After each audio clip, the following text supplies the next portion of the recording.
언약의 복음 8번째 마지막 시간입니다. 새 언약, 하나님이 하신다라는 제목으로 하나님 말씀 증거하겠습니다. 우리 창세기부터 계시록까지 언약의 관점으로 우리 전체 언약이 어떻게 완성되어 가는가 보았습니다. 오늘 마지막 언약인데 새 언약, 언약 전체를 한 번에 꿰뚫어 보는 게 중요한데 여러 가지 언약들을 소개해드렸지만 오늘 매주 이렇게 요약하기는 좀 그러니까 결국은 가장 큰 이 새 언약까지 오기 위해서 가장 마지막 싸움은 무엇이냐? 이 모세 언약과 다윗 언약입니다. 모세 언약은 뭐예요? 모세 언약은 율법을 가지고 이걸 지키면 복을 받고 안 지키면 저주를 하겠다 이렇게 말하고 있고, 다윗 언약은 뭐라 그러냐? 아무리 안 지켜도 내가 사울에서 은혜를 뺏은 것처럼, 사울의 왕위를 뺏은 것처럼 너에게 은혜를 뺏지 않겠다. 무조건적인 게 나타나게 되는 거예요. 이 두 언약이 같이 주어져 있다는 것입니다. 그러니까 따로, 이것 따로 저것 따로. 그래서 큐티할 때 이거 보면은 힘들고 이거 보면은 맞고, 그러니까 이것저것 읽으면서 내가 도대체 이게 지금 주님 안에 있는 건지 뭐 잘 살고 있는 건지 이게 확신이 없어요. 그러니까 언약 전체를 꿰뚫는 렌즈가 있어야 이 언약을 봐도 맞아, 이 언약은 이걸 강조하는 거지, 이걸 볼 때도 이렇게 종합해서 봐야 되는 거지, 이렇게 보여야 되는데, 이 두 모세 언약, 다윗 언약을 말한 다음에 이제 새 언약이라는 것을 말하게 된다는 것입니다. 이 새 언약을 살펴보면 내가 지금 처한 상황이랑 똑같은 고민을 할 때 하나님께서 이 말씀을 주시는 거구나. 내 인생이 잘 서 있는 게 맞냐? 이 하나님께서 나를 버리신 게, 붙들고 계신 게 맞냐? 이 여러 고민 속에서 내가 어떻게 내 상황을 해석해야 될지 언약의 렌즈로 말씀을 살펴보는 마지막 시간 보도록 하겠습니다. 첫째로 살필 것은 새 언약의 핵심입니다. 예레미야잖아요. 예레미야의 배경이 중요한데 지금 이 사람들이 다 들은 거예요. 모세 언약도 받았고요, 다윗 언약도 받았어요. 이 두 가지를 놓고 지금 싸우는 거라는 것입니다. 모세 언약이 뭐라 그랬어요? 순종하면 복이 있다 그랬어요. 불순종하면 저주받는다. 그러니까 언약의 조건성이 강조된 언약이라고 말씀을 드렸죠. 그런데 다윗 언약으로 왔잖아요. 뭐라 그래? 내가 사울에서 빼앗았던 것처럼 너한테 은혜를 뺏지 않겠다. 그럼 다윗 언약은 뭐예요? 무조건성이 강조된 거예요. 아무리 범죄했어도, 아무리 나락으로 갔어도 내가 너의 인생에 은혜를 빼앗지 않겠다. 예레미야가 그 약속을 붙들고 현실을 살아본 거예요. 우리도 마찬가지죠. 열심히 말씀을 들었습니다. 근데 막상 살아봤어요. 예레미야의 앞에 펼쳐진 상황은 뭐였냐? 이 유다 백성이 바벨론의 포로가 되어서 나라 망하기 직전인 거예요. 풍전등화다. 아술은 이미 망했고, 북이스라엘은 이미 망했고, 이제 남유다도 망하게 된다. 실제로 나라가 망하는 거를 보고 있는 거예요. 바벨론이 들어닥칠 거를 보고 있는 거예요. 그러면 내 눈앞에서 이런 역사적인 상황이 벌어지고 있을 때 무슨 느낌이 들겠습니까? 내가 배웠던 게 생각이 나겠죠. 다윗 언약에서 뭐라 그랬어요? 나라 망하지 않게 하겠다고 하셨는데, 그거잖아요. 나라 망하지 않게 하셨다고 했는데, 그러니까 자연스럽게 계산이 되는 거예요. 그렇게 말씀을 하시기는 했는데 우리의 타락이 너무 크다 보니까 하나님이 언약을 깨뜨리셨나 보다, 이렇게 되는 거예요. 아무리 언약의 그 확신, 예배 가운데 내가 받았던 말씀이 아무리 커도 현실의 악이 더 큰 거예요. 현실의 바벨론의 위협이 더 크고, 우리가 저지른 악이 내가 봐도 이 왕은 망해야 싸, 내가 봐도 이 지도자는 망해야 싼 거예요. 그러니까 이 현실의 죄악이 이렇게 크니까 하나님께서 모세 언약을 근거로, 원래 다윗 언약으로 해주겠다고 하셨는데 모세 언약을 근거로 다시 한번 이 다윗 언약을 폐기하고 조건적으로 우리를 심판하시려고 하나 보다, 이 상황 가운데 있는 거예요. 그래 이제 언약은 깨졌나 봐 라고 말할 때 하나님께서 이 언약을 궁극적으로 갱신하시는 것이 무엇이냐? 그게 새 언약이라는 거예요. 새 언약의 특징이 뭐냐? 제목이랑 똑같아. 하나님이 하신다. 어떻게 하시냐? 지금까지는 너희가 여호와께 돌아오라, 너희는 여호와의 말씀을 들으라, 너희는 목을 곧게 하지 말아라, 너희가 모든 것을 했어야 됐어요. 그래서 여기까지 왔어.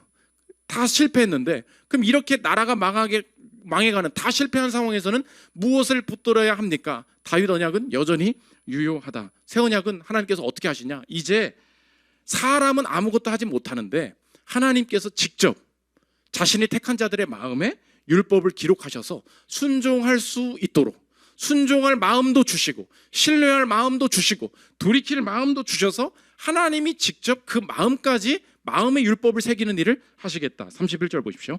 여호와의 말씀이니라 보라 날이 이르리니 내가 이스라엘 집과 유다 집에 새 언약을 맺으리라. 그러나 그날 후에 내가 이스라엘 집과 맺을 언약은 이러하니 곧 내가 누가 하는 거예요? 내가 나의 법을 그들의 속에 두며 그들의 마음에 기록하여 나는 그들의 하나님이 되고 그들은 내 백성이 될 것이라. 여호와의 말씀이니라. 누가 하겠다고 하십니까? 내가 하겠다. 근데 너희가 율법을 지키라 했어요. 율법을 안 지켰어요. 근데 다시 이 율법을 지키게 하시겠다요. 어떻게? 하나님이 직접 그 사람의 마음에 율법을 마음에 기록하심으로 말미암아, 마음에 하나님을 사랑하는 마음을 주심으로 말미암아 내가 다 하겠다. 내가 다 하겠다. 하나님께서 말씀하신다는 것입니다. 그래서 새 언약의 핵심이 무엇이냐? 오늘 제목과 같죠. 하나님이 하신다는 거예요. 다윗 언약에 무조건적으로 하신다고 했는데 사람이 한 건 뭐예요? 바벨론 간다잉, 망했다잉, 우리 나라 망했다, 이거였어요. 인간이 다윗 언약을 듣고도 그럼 그 말 듣고 실행했으면 됐거든요. 근데 그 말 듣고 무조건적으로 날 지키신다는 걸 알고도 또 범죄했어요. 그럼 그때 순간적으로 판단을 어떻게 하냐? 이렇게 은혜를 주셨는데도 이렇게 망쳐버렸으니 난 죄가 더 큰 거 아니에요. 그죠? 이렇게 큰 은혜를 주신 걸 내가 알았음에도 이렇게 더 큰 죄를 저질렀으니 나는 망해도 싸다. 그 마음을 가질 때 하나님께서 우리에게 우리의 마음을 지키시는 게 뭐냐? 하나님이 직접 하신다. 하나님이 직접 하셔서 결국 이것을 이루고야 말 것이다. 주님이 약속을 하고 계시다는 것입니다. 그러므로 저 여러분이 하나님 믿게 되고 주님이 내 인생 붙드신다, 예수 그리스도를 구주로 영접했을 때 필연적으로 우리의 인생이 통과하게 되는 것이 무엇이냐? 약속과 현실의 힘싸움을 긴 시간 가운데 통과하게 되는 거. 이건 저와 여러분이 아주 자동적으로, 자연적으로 누구나 예외 없이 꼭 통과하게 되는 시간이 된다는 것입니다. 오늘 주님 앞에 은혜를 입었어요. 그 말씀을 붙들었어요. 그리고 주님이 날 붙드신다, 우리 가정 붙드신다, 자녀 붙드신다, 이걸 다 알아요. 근데 꼭 그 다음에 뭐가 되냐? 약속과 현실의 괴리. 하나님이 버리신 듯한 내 자녀, 하나님께서 버리신 듯한 내 재정 상황, 하나님께서 버리신 듯한 우리 가정. 그러니까 저와 여러분이 팀 모임 때도 이렇게 깊게 말을 못하는 이유가 무엇입니까? 저 정도 망했으면 내가 말했지, 그죠? 그렇잖아요. 내 인생이 저 정도로 더러우면 말할 수 있지. 근데 여러분 꼭 이렇게 알아줘야 돼요. 저 사람이 이렇게 팀 모임을 할 때 이렇게 예, 그리고 이런 사람 있잖아요. 제일 악질이야. 그거를 알아줘야 돼요. 이게 내 말을 꺼냈다가는 여기가 이제 힘들어지기 때문에 내가 말을 안 하는 거예요. 뭐 가정 기도 제목 없냐고. 예, 부모님 구원 뭐 이렇게 말하는 사람들은 양호한 사람들이에요. 그러니까 근데 예, 뭐 저는 패스 맨날 패스만 하는 사람들 있잖아요. 나는 예, 다 듣겠습니다. 이런 사람들 있죠. 제일 심각한 사람이라고. 내가 말을 못해서 안 하는 게 아니다. 이거 말했다가는 내 인생이, 내 안이 얼마나 더러운지, 내 삶이 얼마나 더러운지, 우리 가정이 얼마나 꼬여 있는지 말했다가는 이거 큰일 난다. 그런 사람들이 보통 말을 안 해요. 그때 느끼게 되는 것이 무엇입니까? 교회 계속 다닐 필요 있나? 팀 모임 계속할 필요 있나? 말도 못 하는데 이거 뭐 고쳐지지도 않는 건데 내 인생 어떡하지? 하나님께서 저와 여러분 혹시 오늘도 그러잖아요. 저도 예배 드릴 때 맨날 그래서 안 고쳐져. 내 인생의 내 기질을 알고 내 성향을 알고 우리 내 인생의 상황을 알아요. 절대 안 바뀔 것 같아. 근데 예배 드리면 막 옆에서는 울고불고 주여하고 난리야. 막 쟤는 응답을 받은 것 같아. 근데 오늘 저녁 예배를 지금 몇 번째 드렸어요. 지금 저녁 예배도 이제 신스 2023인가 꽤 됐잖아요. 근데 2년째 예배 드려도 뭐가 안 된다고 잘. 그럼 느낌이 어떻게 돼요? 드려봐야 소용없다 이렇게 되거든요. 근데 오늘 말씀은 뭐냐? 주님이 직접 하실 때까지 우리가 어떻게 충돌하게, 예레미야의 상황이랑 똑같이 충돌하게 된다. 약속은 받았는데 내가 하나님이 직접 하겠다. 근데 현실은 뭐예요? 바벨론에 망한다. 약속과 현실이 충돌하게 되는 경험을 분명하게 통과하게 된다. 이게 새 언약의 상황이다. 이게 여기까지 그냥 새 언약의 설명이에요. 두 번째, 새 언약의 적용입니다. 그러면 어떻게 하라는 겁니까, 목사님? 두 가지 적용인데 첫째로 꼭 기억하십시오. 파괴는 결과가 아니라는 것입니다. 예레미야가 자신이 수행하게 될 일의 순서를 하나님께서 말씀해 주고 계신데 그것이 1장 10절에 나옵니다. 10절 한번 보십시오. 보라, 내가 요 순서를 한번 봐요. 내가 오늘 너를 여러 나라와 여러 왕국 위에 세워 내가 그것들을 뽑고 파괴하며 파멸하고 넘어뜨리며 건설하고 심게 하였느니라 하시니라. 지금 예레미야한테 수행하게, 예레미야가 경험하게 하실 일들이 있대요. 그게 뭐래요? 처음에는 어떻게 된대요? 내가 그것들을 뽑고 파괴하며 파멸하고 넘어뜨리며, 이게 먼저라는 거예요. 하나님 앞에서 파괴되는 상황이 분명히 닥치게 된다. 근데 그 파괴 다음에 뭐가 있대요? 건설하고 심게 하였느니라. 그러니까 이렇게 적용할 수 있죠. 새 언약, 약속 안에서 하나님께서 내가 경험하게 하시는 파괴는, 실패는 절대 종말론적이지 않다. 이게 신학적인 표현이에요. 종말론적이지 않다. 우리 집에서도 종말론 말했죠? 조말론? 이해를 못하면 이제 이렇게 되는데, 종말론적이지 않다가 무슨 뜻이에요? 맨 끝에 나타나는 결과란 뜻이에요. 최종적으로 나타난 뜻으로 파괴가 이루어지는 것이 절대 아니라는 거예요. 오늘도 주일 설교 때 했죠? 하나님이 뒤집으신다고. 하나님께서 내 인생에 약속 안에 있는 백성이 꼭 경험할 게 뭐래요?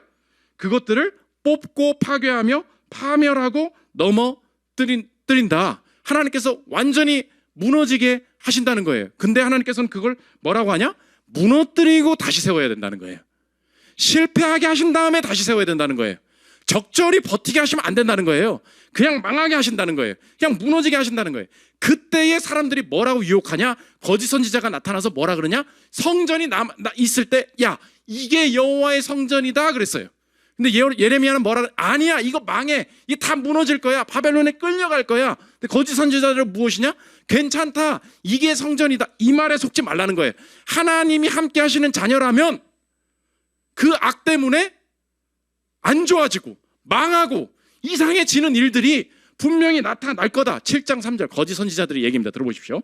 너희는 이것이 여호와의 성전이라 여호와의 성전이라 여호와의 성전이라 하는 거짓말을 믿지 말라. 보라, 너희가 무익한 거짓말을 의존하는도다. 너희가 도둑질하며 살인하며 간음하며 거짓 맹세하며 바알에게 분향하며 너희가 알지 못하는 다른 신들을 따르면서 내 이름으로 일컬음을 받는 이 집에 들어와서 내 앞에 서서 말하기를 우리가 구원을 얻었나이다 하느냐? 이는 이 모든 가증한 일을 행하려 함이로다. 이 가증한 일을 행하면서 동시에 와가지고 예배 나와서 뭐라 그러냐? 여호와 성전이다, 여호와 성전이다, 여호와 성전이다. 3번이나 반복하는. 우리 예배 잘 드리고 있습니다, 잘 드리고 있습니다. 계속 말한다는 거예요. 여기 속지 말라는 거예요. 하나님께서 정말 자신의 언약의 백성으로 완전하게 거듭나게 하실 사람들은 분명히 뭘 통과하냐? 내가 저지르는 악, 주변의 어떤 고난을 통하여서 뭐부터 하시냐? 파괴부터 한다는 거예요. 근데 그때 명심하라는 거예요. 가정이 그냥 파탄나고, 왜 우리 가정은 부모님이 이렇게 사이가 안 좋은지, 왜 자녀는 이렇게 방황을 하는지, 내 사업은, 내 학업은 건드는 족족마다 이렇게 뭐가 이렇게 무너지는지, 내 개인이라도 좀 윤리적으로 섰으면 좋겠는데 하나님 앞에 내 내면도 도대체 드러낼 것이 없고 더러운 것 투성이라는 것이 온갖 내 외적으로 내 인생의 모든 게 무너진 게 느껴져요. 겉으로는 나 뭐라 그러냐, 어디 뭐 미션 스쿨을 나왔고 뭘 했었고 교회에서 뭘 한다고 하고 겉으로 말을 해요. 거기 속지 말라는 거예요. 하나님께서 나를 어디로 몰고 가시냐? 안 풀려요. 이상해. 고쳐지지도 않아. 내 인생은 악투성이야. 파괴로 먼저 몰고 가신다네. 그때 명심하라는 거예요. 네가 택함 받은 백성이라는 거예요. 바로 네가, 죄를 짓고 있는 네가, 망해가고 있는 네가, 세상 사람들보다 보잘것도 없는 내 인생이, 그 사람이 바로 하나님의 택함 받은 백성이라는 거예요. 택함 받은 백성이 맨 처음에 경험하는 게 뭐라고요? 파괴라고. 파괴. 왜? 그거 다 무너져야 다시 세워지기 때문에. 오늘 그래서 가정이 너무 많이 무너졌죠. 뭐 남편과 아내 사이가 너무 많이 무너졌죠. 자녀가 너무 멀리 갔죠. 하나님께서 도대체 어디 그 주변에서 팀 모임에 말할 거야. 아우, 집사님 그래도 그게 어디야. 애가 그래도 교회나 나오니 망정이지 뭐. 그 정도로 하나님이 만족하시지 않는다는 거예요. 애가 완전히 이상해지게 만드셔. 집안이 완전히 이상해지게 만드신다고. 왜요? 파괴하고 파멸하고 넘어뜨리는 게 먼저라는 거예요. 왜? 그 다음에 심어지니까.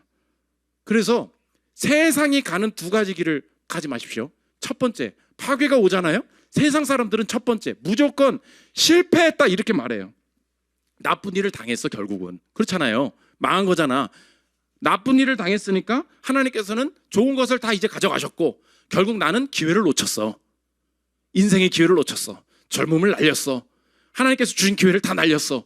그러니까 실패의 생각은 어때요? 그러므로 나는 이제 내 인생에 남은 것은 불행함 뿐이야. 이게 실패죠. 또 하나는 외면이죠. 아니야. 많이 날렸지만 아직 1,000만 원 남았어. 이 정도면 괜찮아. 이건 망한 게 아니야. 자기 위안이죠. 그냥 이건 괜찮아. 이 정도는 괜찮아. 세상 사람은 어떻게 가냐? 실패. 이젠 불행한 뿐이다. 또 하나는 뭐예요? 외면. 아, 그래도 요게 어디야? 파괴된 걸 안 쳐다보는 거예요. 그냥 타조처럼. 망했는데 이게 그래도 요거 남았으니까. 성경은 그 두 길을 다 가지 말라고 말합니다. 오히려 뭐라고 말하냐? 그 파괴 자체가 회복을 위함이라는 거예요. 그 파괴 자체가. 그러므로 파괴를 결코 결과로 보지 마십시오. 오늘 완전히 내가 도덕적으로 망했죠. 완전히 내가 윤리적으로 망했죠. 내 인생에 지금 커리어가 완전히 꼬였죠. 아니에요. 하나님께서 왜 이렇게 무너지게 하시냐? 거기서부터 다시 시작할 수 있기 때문이라. 파괴를 다시 보게 하신다는 것입니다. 두 번째, 질적인 변화가 있다는 것입니다. 질적인 변화. 하나님께서 다시 회복시키신대요. 그럼 여러분 꼭 이렇게 생각되지 않아요? 다시 한번 봐줄 거야.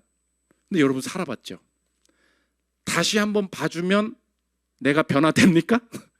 한번 물어볼게. 실패를 했어 내가. 예를 들어서 욕하지 말아야지. 아우 주님 죄송합니다. 열심히 회개를 했다고. 다음 날 갔습니다. 바뀌어요? 그 쳇바퀴잖아. 그렇잖아요. 그러니까 내가 다시 한번 기회를 줄게. 그게 지금 몇백 번째잖아요. 다시 한번 기회를 줄게. 그래서 그러면 무의미하다는 거예요. 왜요? 다시 말씀을 지키지 않으면 결국 또 다시 망하는 거 아닙니까? 근데 성경은 그렇게 말하지 않는다는 거예요. 새 언약의 가장 강력한 변화가 뭐냐? 다시 한번 기회를 주는 게 아니라는 거예요. 질적인 변화라는 거예요. 질적인 변화. 새 언약의 변화는 뭐냐? 주님 앞에서 내 인생을 완전히 파괴시키세요. 그 다음에 내가 그 모든 과정을 거쳐서 변화되게 되는 마지막에 우리의 모습은 뭐냐? 이전에 다시 기회 주는 게 아니야. 완전히 달라지는 관계로 하나님이 내 인생을 변화시키신다. 32절 보십시오. 이 언약은 내가 그들의 조상들의 손을 잡고 애굽 땅에서 인도하여 내던 날에 맺은 것과 뭐래요? 같지 아니할 것은 내가 그들의 남편이 되었어도 그들이 내 언약을 깨뜨렸습니다. 여호와의 말씀이니라. 이거 32절을 쉽게 말하면 이거예요. 같은 걸 줘봐야 소용없어, 그 얘기예요. 기회를 또 줘봐야 니네들은 또 깨뜨렸거든. 그러니까 똑같은 걸 또 줘봐야 소용없다는 거예요. 이해되시죠? 그럼 하나님이 하실 일은 뭐냐? 33절. 그러나 그날 후에 내가 이스라엘 집과 맺을 언약은 이러하니 곧 내가 나의 법을 그들의 속에 두며 그들의 마음에 기록하여 나는 그들의 하나님이 되고 그들은 내 백성이 될 것이라. 여호와의 말씀이니라. 이제는 어떻게 하신대요? 내 마음의 성향, 방향 자체를 바꾸신다는 거예요. 하나님이 내 안에 일하시면, 내 마음속에 일하시면 어떻게 되냐? 하나님이 싫었는데 하나님이 그냥 좋아지게 된다는 거예요. 이 죄를 억지로 참았는데 내가 이제 이 죄가 스스로 싫어진다는 거예요. 옛날에는 억지로 기쁨을 만들어내려고 어떻게 이 우울을 벗어나야 되지? 내 스스로가 발버둥 쳐도 그게 잘 안 됐었는데 하나님께서 새 언약 가운데 하나님이 일하시면 어떻게 되냐? 내가 빠져나오려고 안 했어요. 근데 기본 상태가 기쁨이야. 왜 갑자기 염려가 없어졌는지 모르겠어요. 왜 갑자기 평안해졌는지 모르겠어요.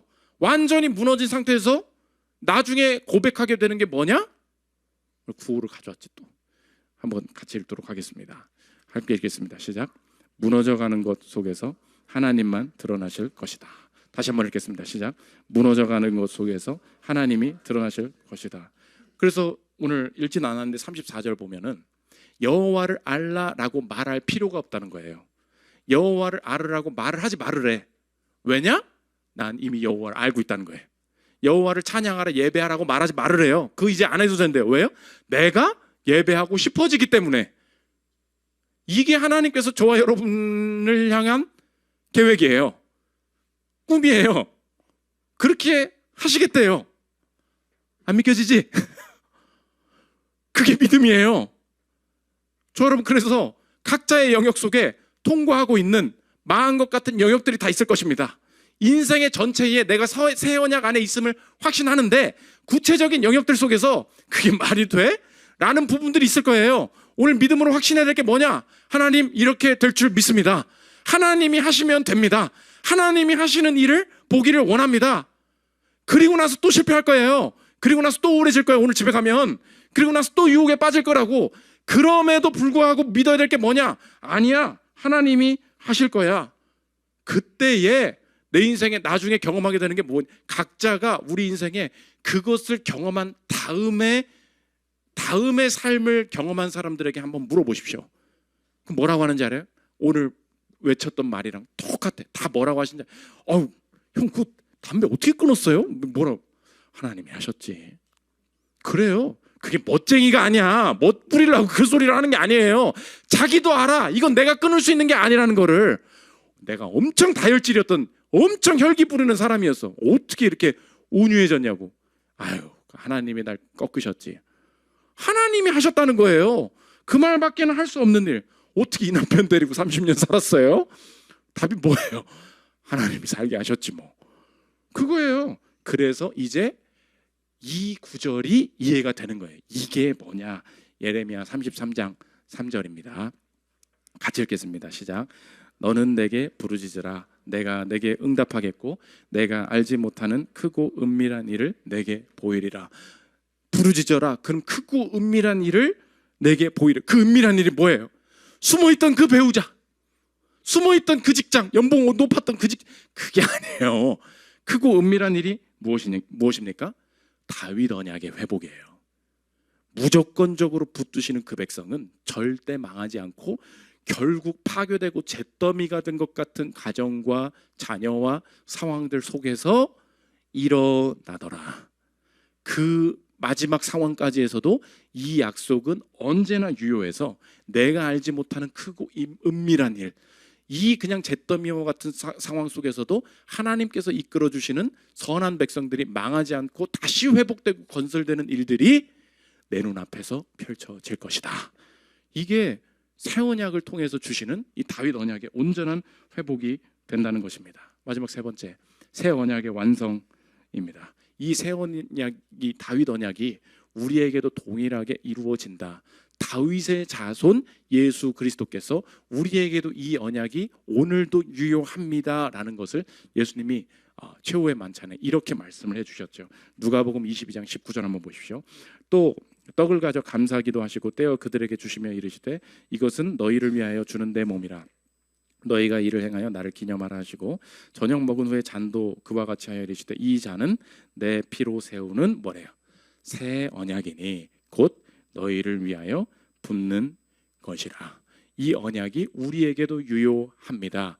그리스도께서 내 인생을 하나님과 영원히 끊어지지 않게 하시겠다고 약속해 주셨기 때문에 새 언약에 있는, 예수 안에 있는 모든 백성은 그 언약 속에서 하나님께서 파괴하시는, 어디까지 파괴하실지, 어느 정도까지 내 인생에 실패를 겪게 하실지 알지 못하지만 이 파괴는 결코 종말론적이지 않고 파괴의 과정을 거치면 심고 건설하게 되는 일이 하나님 앞에서 내 인생에 경험케 될 것이다. 그 보증이 무엇이냐?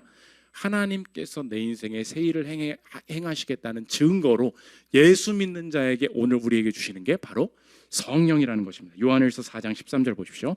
그의 성령을 우리에게 주심으로 우리가 그 안에 거하고 그가 우리 안에 거하시는 줄을 아느니라. 새 언약의 제정자 되신 예수 그리스도께서 그 안에 성령으로 성령으로 우리 안에 거하시고 계시니, 아 주님, 내가 새 언약의 수혜자로서 오늘도 확신하기를 원합니다. 예배를 드릴 때마다 그리스도께서 행하시는 일이 이렇다고, 그리고 그 약속이 오늘도 유효하다고 말하는데 그것이 내 인생에 오늘 내가 겪고 있는 현실과는 너무나 동떨어진 일로 보이는 모든 삶의 영역마다 하나님 이제 다른 시선으로 내 삶을 보기를 원합니다. 새 언약의 수혜자들은 무조건적으로 파괴하고 파멸하는 일들을 먼저 경험하게 하시는군요. 세상 사람들처럼 어중간한 만족에서 내가 위안을 찾지 않기를 원합니다. 여호와의 성전이라, 여호와의 성전이라, 여호와의 성전이라. 아유, 그래도 나는 주일에 예배는 드려요. 아유, 온라인 예배는 내가 드리고 있어. 그래도 내가 마음속으로는 하나님 믿어. 이 정도의 어떤 신앙생활로서 내가 하나님 기억하고 있으면 뭔가 그냥 천국은 가겠지라는 내 인생의 피상적인 표면 신앙생활들을 하나님께서 다 깨부수시고 파멸하게, 이 파괴되게 하실 때 하나님, 내가 바로 약속의 자녀인 줄 확신하기를 원합니다. 약속의 자녀는 무조건 파괴부터 경험하게 하시지만 그 파괴는 결코 종말론적이지 않다. 결과로 보지 않고 이 파괴 이후에는 하나님께서 정말로 내 마음 가운데, 내 삶 전 영역 가운데 심고 건설하게 하실 일이 있음을 믿고, 내가 이 파괴 속에서도 하나님의 약속을 붙들 때 나는 결국 이 파괴와 실패 속에서 아무것도 할 수 없다고 생각했는데, 약속만 붙들고 있었는데 하나님께서 어느 순간 나에게 새 마음 주시고 새 결단 주시고 새 상황 만들어 주셔서 어느새 내가 이것을 원치 않는 존재였는데 하나님을 원하게 되고 끊게 되고 하고 싶어지고 염려하지 않게 되고 어둠에서 어느새 벗어나 있는 하나님이 하신 일로만 내 인생이 가득 찰 줄 믿습니다.